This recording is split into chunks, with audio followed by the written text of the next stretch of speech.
Vamos abrir aqui 1 de João, o capítulo de número 1, a partir do versículo 1.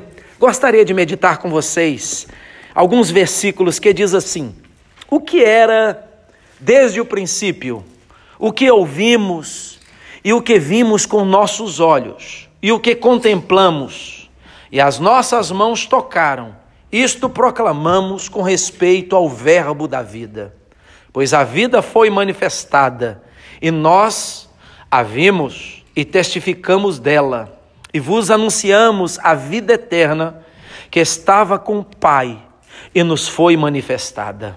O que vimos e ouvimos, isto vos anunciamos, para que também tenhais comunhão conosco. E a nossa comunhão é com o Pai e com seu Filho Jesus.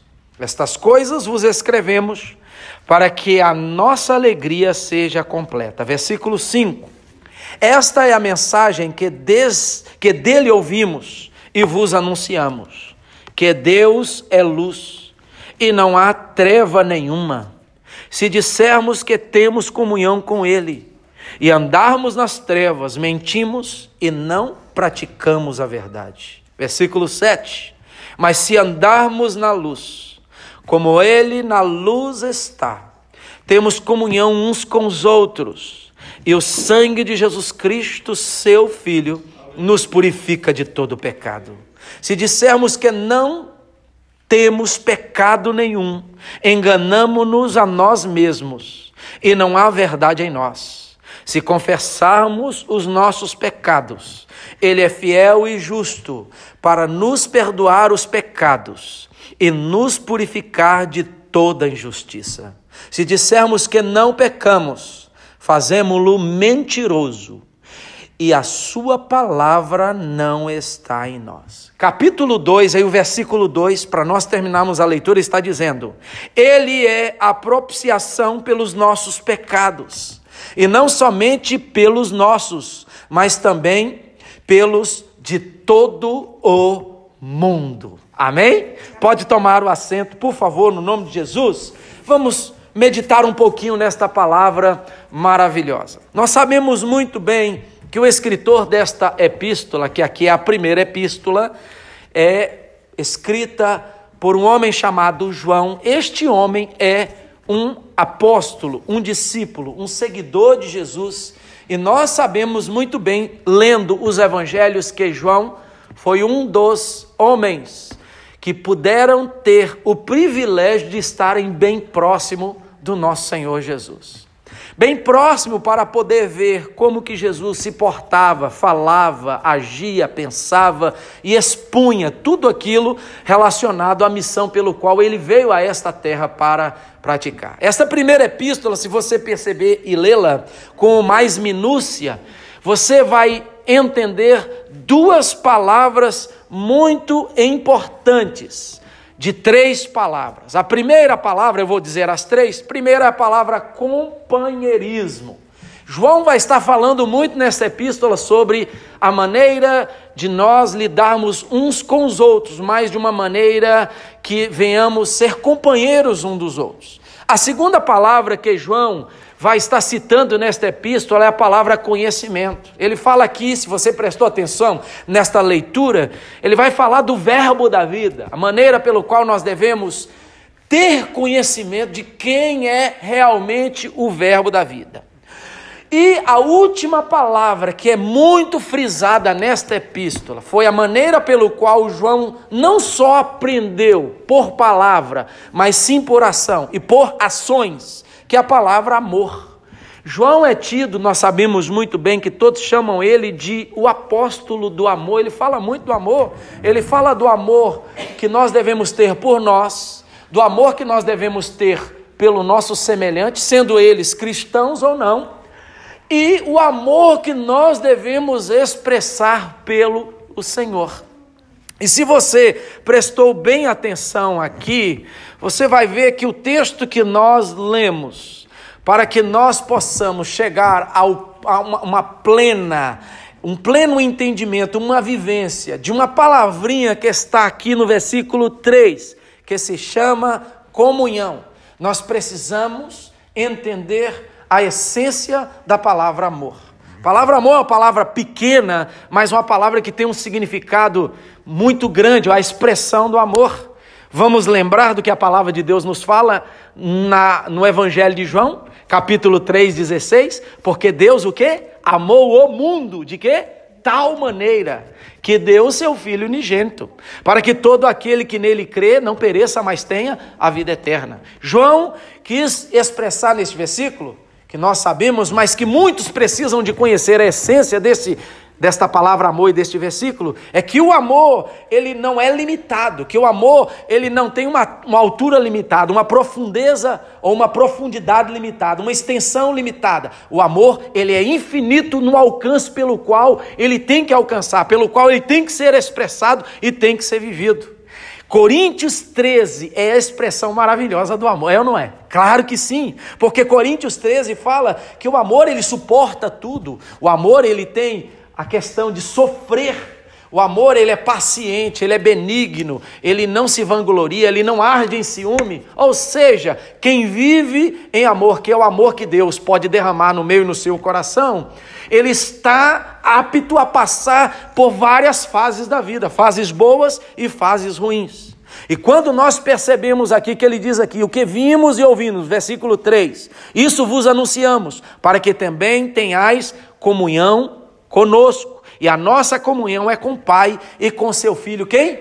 Jesus Cristo. A comunhão só pode existir no meio do povo de Deus, em uma família, em um relacionamento marital, de homem com mulher, um relacionamento com filho, um relacionamento com as pessoas da sua companhia, onde você trabalha, se existir a essência do amor. Para ver comunhão, não quer dizer que eu tenho que ser 100% igual a você, porque ninguém aqui é igual a ninguém, mas o amor nos faz suplantar, passar pelas dificuldades uns dos outros e andarmos em um só propósito. E o propósito relacionado à obra de Deus é para quê? Glorificar o nome maravilhoso de Jesus Cristo. Mas uma coisa interessante que eu percebo que o amor vai nos fazer entender é o que está escrito no versículo de número 7. Está dizendo lá, mas se andarmos na luz, como Ele na luz está falando de quem? Do verbo da vida, do verbo vivo, Jesus. Mantemos comunhão, ou temos comunhão uns com os outros. E o quê? E o sangue de Jesus Cristo, seu Filho, que é o Filho de Deus, nos purifica de quê? De todo e qualquer pecado. Eu queria falar com vocês aqui nessas rápidas palavras, e é isso que Deus colocou na minha mente. Em muitas, eu creio que na maioria das vezes nós lembramos de fé, nós lembramos de esperança, nós lembramos de comunhão, nós lembramos de justificação, de tantas coisas relacionadas à nossa vida cristã, a oração, a santificação, a uma vida para dar fruto, a uma vida que temos que negar as obras da carne, as tentações do diabo, enfim, nós lembramos de tantas coisas e colocamos em prática tantas coisas, mas nós esquecemos o valor e o poder do sangue de Jesus. Nós esquecemos do poder do sangue de Jesus. A Bíblia vai nos mostrar que no sangue está o quê, irmãos? A morte ou a vida?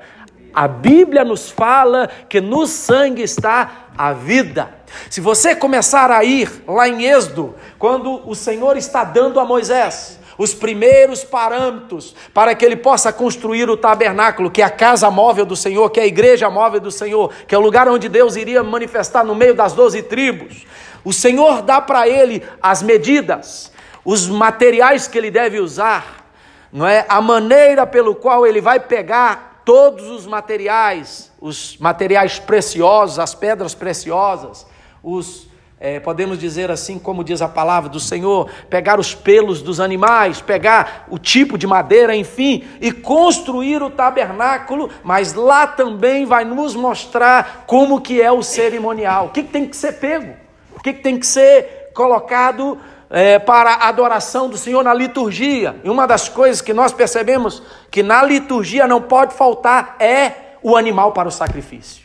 Lá está nos falando a palavra de Deus, lá no capítulo 32, versículo 20, que tem que pegar para consagrar, ou quando fosse consagrar a tribo de Levi, né, os descendentes ali vindo de Arão, fossem consagrados, deveria ser pego um animal, colocá-lo sobre as chamas do fogo, deixar ele tostar, né, até estar bem tostada a carne, depois moer o animal e pegar aquele pó e dar para os filhos de Levi para poder tomar. Isto nos mostra um exemplo pelo qual, como diz lá no capítulo 53, do que Jesus passaria por nós. Mas Jesus não passaria sendo moído, somente passando pelo sofrimento. Mas a Bíblia nos fala que o sofrimento, a maneira pelo qual, drástica, Jesus seria moído como cordeiro para resgate da nossa vida, ele iria fazer algo importante por nós. Não só morrer na cruz, mas ele deveria derramar da sua vida para trazer vida onde tem morte. Você já viu na palavra de Deus uma passagem no Evangelho de João que fala que se tiver uma semente e ela não morrer, ela não pode produzir vida?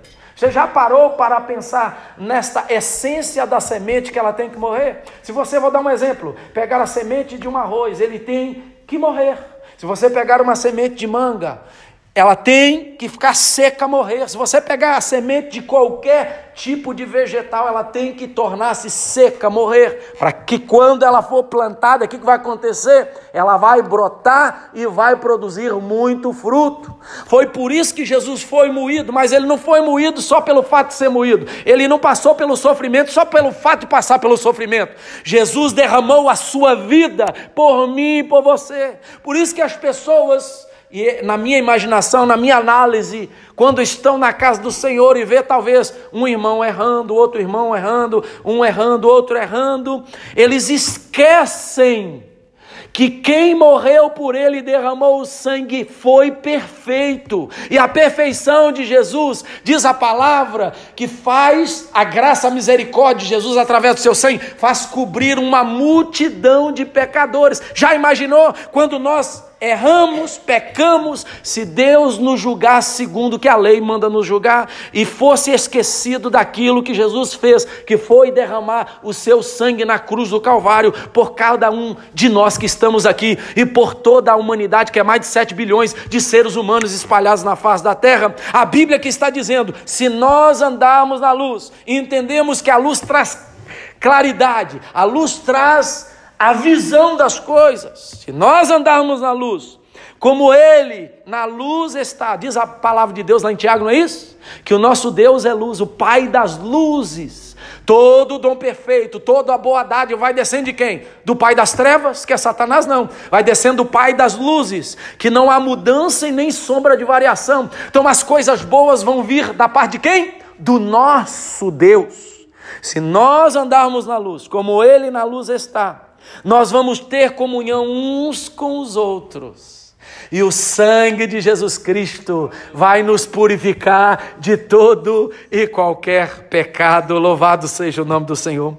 Eu fui para a palavra de Deus olhar um pouquinho sobre a questão do sangue de Jesus. Eu queria ler, pelo menos, queridos e amados irmãos, um texto que está em Hebreus, para nós podermos entender o valor que há e o poder que há no sangue de Jesus. Capítulo 9, versículo 11 está dizendo: mas Cristo, tendo vindo como sumo sacerdote dos bens já realizados, por meio de um maior e mais perfeito tabernáculo, não feito por mãos, isto é, não desta criação, e não por meio de sangue de bodes, bezerros, mas pelo seu próprio sangue, entrou nos santos dos santos, uma vez por todas, havendo obtido uma eterna redenção. Vamos parar aqui um pouquinho, só para nós podermos entender. Toda vez que alguém pecava, ele tinha que comprar pelo menos uma pomba, ou comprar, se tivesse dinheiro, não é?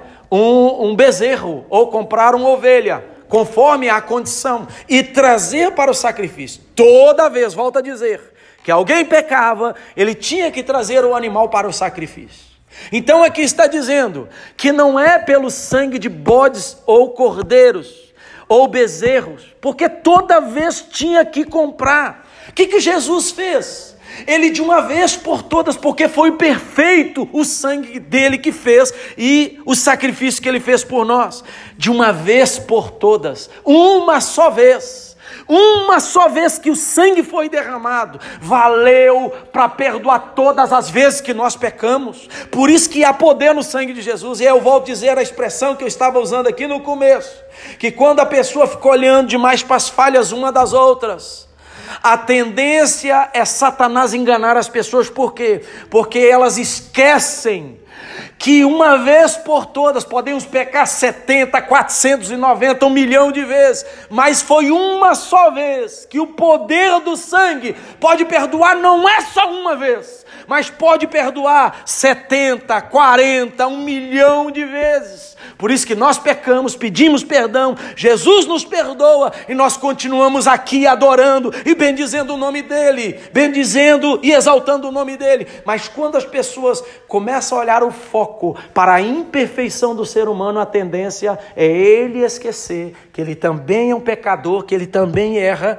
e ele vai e some e deixa a casa do Senhor, a presença do Senhor, porque ele está mais preocupado com a falha humana do que a perfeição que Jesus demonstrou por nós, derramando a sua vida, o seu sangue, para perdoar aquele que está olhando a falha e perdoar a falha de todos aqueles que cometem falhas. Nesta noite eu gostaria de dizer a você: deixa o seu coração sempre lembrar que você é o primeiro que necessita da misericórdia e de valorizar o poder do sangue de Jesus, para que você não só seja perdoado, mas viva em amor, em comunhão com o seu irmão, e a todo momento ande na luz como ele na luz está. Mantenha comunhão e entenda que cada vez que você e eu cair, o sangue de Jesus vai entrar eficaz na minha e na sua vida e nos perdoar de todo e qualquer pecado. Pastor, Jesus perdoa a mentira? Sim, mas perdoa também adultério, perdoa aquele que mata, perdoa qualquer coisa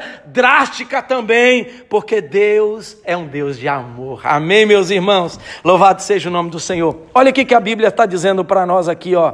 Se a aspersão do sangue de bodes e touros e das cinzas de uma novilha santifica os contaminados, quanto à purificação da carne, olha o 14, quanto mais o sangue de Cristo, que pelo Espírito eterno se ofereceu a si mesmo imaculado, ou seja, sem defeito, puro a Deus, purificará, olha a pergunta, a nossa consciência das obras para servirmos ao Deus vivo. Por isso ele é mediador de uma nova aliança, para que, intervindo a morte para a remissão dos pecados que havia sobre a primeira aliança, os chamados recebam a promessa da herança eterna. Como eu acabei de dizer aqui, toda vez que nós pecamos, nós temos um advogado em prol da nossa vida. Sabe por quê? Porque o sangue dele é poderoso para poder purificar a nossa alma, perdoar os nossos pecados. E não adianta ninguém ficar acusando você e a mim. Quem nos conhece é Deus, e o nosso coração reconhece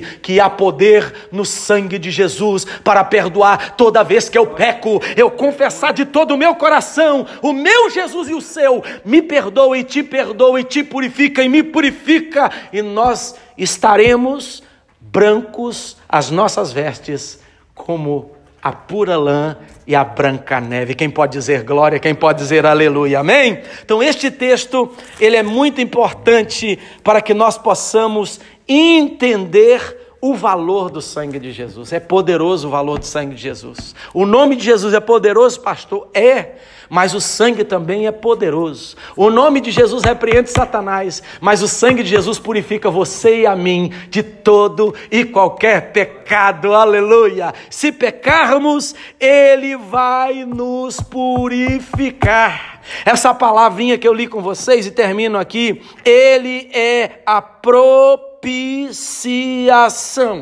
Vamos fazer um pequeno teatro para você entender o que é propiciação. Propiciação é quando temos duas pessoas, temos aquele que ofendeu e quem foi ofendido. Quando aquele que ofendeu deixou o ofendido irado, e quem está irado tem alguma coisa quem ofendeu contra aquele que está irado porque ele foi ofendido.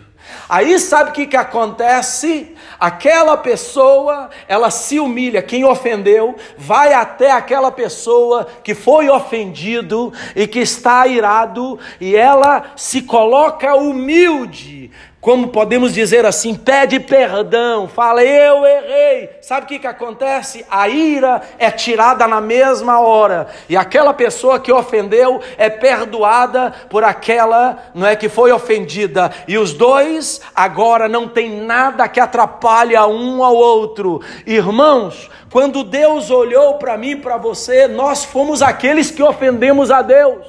Nós fomos aqueles que ferimos a Deus por causa das nossas falhas. Sabe quem fez Deus olhar para nós diferente? Foi Jesus.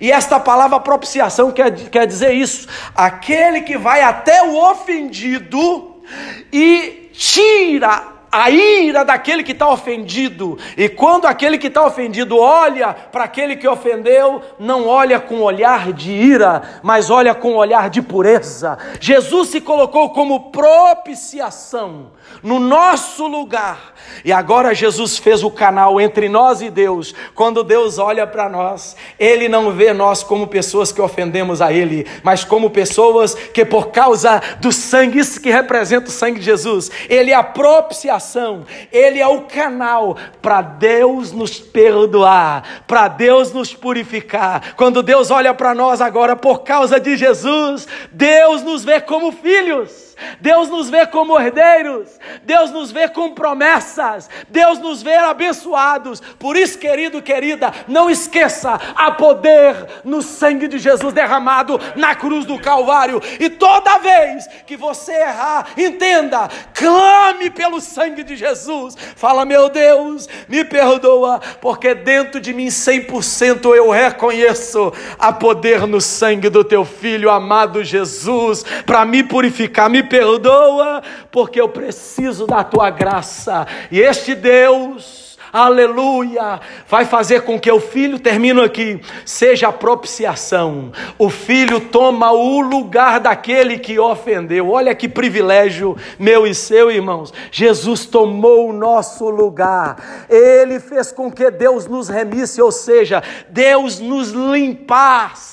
Isso é remissão, tirar-se a culpa. É a mesma coisa de você pegar uma cédula do juiz e lá está escrito o teu nome no cabeçalho, os detalhes daquilo que você praticou, e lá embaixo o carimbo e a assinatura do juiz, porque é a tua sentença. Jesus, diz a Bíblia pelo apóstolo Paulo, que ele pagou o preço da sentença, e a cédula agora foi rasgada e perdoado todos os nossos pecados. Por isso que eu sirvo esse Jesus, porque toda vez que eu errar, aleluia, o sangue dele purifica a minha vida de todo pecado e me faz as minhas vestes alvas como a neve. Quem pode glorificar a Deus por isso? Isso não é pouco não, irmãos, isso é tudo. Isso é a essência do cristianismo. O sangue de Jesus te purifica de todo o pecado. Mas tem gente que vai deixando, né, virar uma crosta, uma bola, vai deixando passar, não precisa pedir, foi só uma mentirinha, foi só um pensamento, né, errado, foi só um pensamento. Acha que essas coisas não podem fazer divisão entre ela e Deus? Fazem. Os nossos pecados, lá não está dizendo que é um pecadinho, não tem pecadinho, pecadão não. Os nossos pecados, quer seja ele de baixa intensidade ou grande intensidade, eles são denominados pecados, fazem separação. Mas eu vou ler texto de novo para você não esquecer que perdão tem que ser pedido todo dia, toda hora que nós erramos. Não pode ser esquecido. Mas se andarmos na luz, como Ele na luz está, temos comunhão uns com os outros. E agora a essência e o poder que há para nos perdoar.